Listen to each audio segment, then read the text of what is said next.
Magandang umaga, Pilipinas. Narito na ang mga dapat ninyong malaman sa lagay ng panahon. Typhoon Nina 4 na beses nang tumama sa iba't ibang bahagi ng ating bansa. Pagtahak sa Katimugang Luzon, nagpapatuloy. Kanina pong alas 7 ng umaga, namataan itong ating binabantayang sama ng panahon sa layong 60 kilometers timog ng Tayabas sa probinsya po yan nitong Quezon. Taglay nito ang hangin na umaabot sa 140 kilometers per hour at mayroon po itong pagbugso na papalo sa 230 kilometers kada oras. West-northwest na yung naging pagkilos nitong ating binabantayang bagyo sa bilis naman na 20 kilometro bawat oras. Ayon po sa Pag-asa, ngayon pa lamang asahan na ang pagkakaroon ng katamtaman hanggang sa malalakas na mga pag-ulan para sa mga lugar na sakop ng 400 kilometers diameter o yung lawak nitong ating binabantayang sama ng panahon. Sa ngayon naman nakataas ang Tropical Cyclone Warning Signal number 3 sa Camarines Sur, Southern Quezon, Marinduque, Batangas, ganon din sa Northern Oriental Mindoro, Lubang Island, Cavite at Laguna. Nasa ilalim naman ng Signal number 2 ang Metro Manila, Rizal, Northern Quezon, Polillo Islands, Bulacan at pati na rin sa Bataan, Pampanga, Southern Zambales, natitirang parte ng Oriental Mindoro hanggang sa probinsya ng Romblon. Nasa ilalim din ng Signal number 2 ang Northern Occidental Mindoro, Burias Island, Camarines Norte at Albay. Signal number 1 naman ang nakataas para sa nalalabing parte ng Occidental Mindoro, ganun din sa Masbate, Ticao Island, natitirang parte nitong Zambales, ganun din sa Tarlac, Nueva Ecija, Southern Aurora, maging sa Pangasinan, Sorsogon at sa Catanduanes.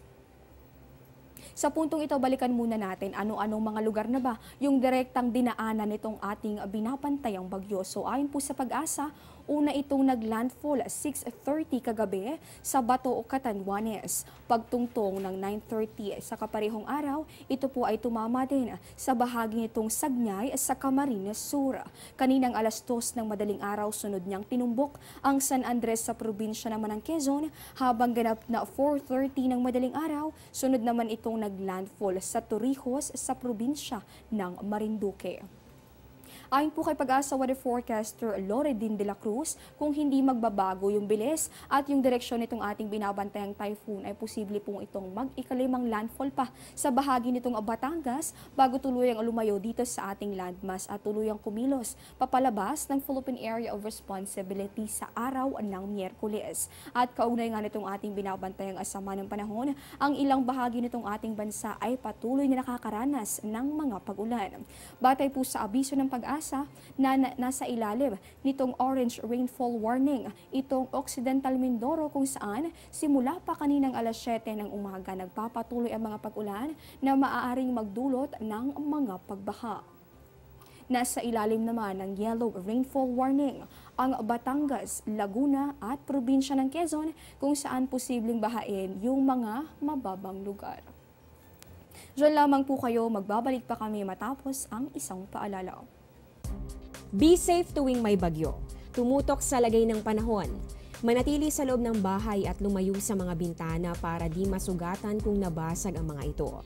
Maging handa sa posibleng brownout. Sa paglikas, siguraduhin nakapatay ang main switch ng kuryente, mag-head count at dalhin ang survival kit.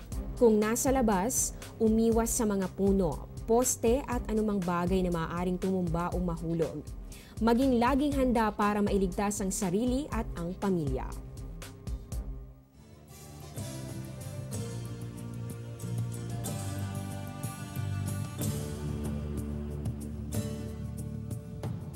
Bukod naman sa Kabikulan, dama rin ang matinding hagupit ng bagyo sa iba pang bahagi nitong Katimugang Luzon. Kabilang po dyan ang Marinduque, kung saan ito naglandfall ng ika-4 na beses. At naroon ang ating kasamang si Amor La Rosa. Amor, kamusta kayo dyan?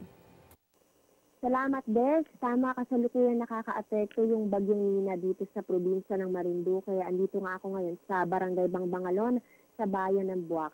Kahapon pala ng umaga may mga pabugso-bugso ng ulan at hangin. Sa katunayan, bandang tanghali kahapon, mayroon ng isang puno na natumba malapit sa may ospital at nag-cause ito ng traffic.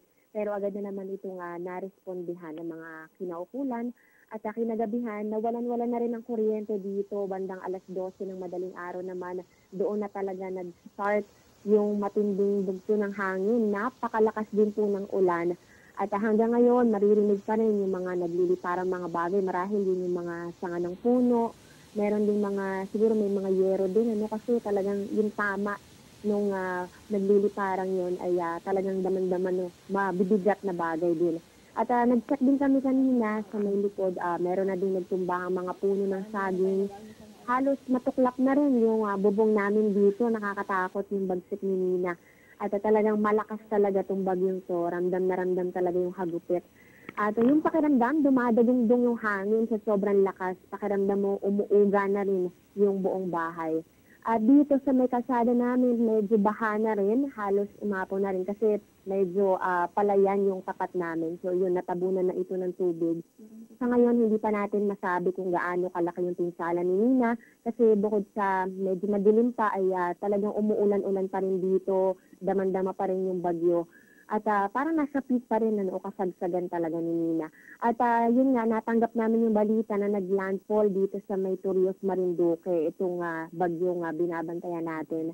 At ilang oras na rin ganito yung sitwasyon and since yun, inaasahan nga natin na patuloy ang pagtawid nito sa ating bansa, ay siguro hanggang mamaya ay mararanasan pa rin namin to. Pero naka-standby naman yung Provincial Disaster Risk Reduction and Management Council dito sa amin para makaresponde kaagad sa mga kababayan natin dito sa Marinduque. At Des, gamitin ko na rin yung pagkakataong ito na manawagan na isama niyo po kami sa inyong mga dasal para sa kaligtasan ng ating mga kababayan. Hindi lang dito sa aming probinsya, kundi ganun din sa lahat ng mga lugar na apektado at direktang madadaanan pa ng bagyo.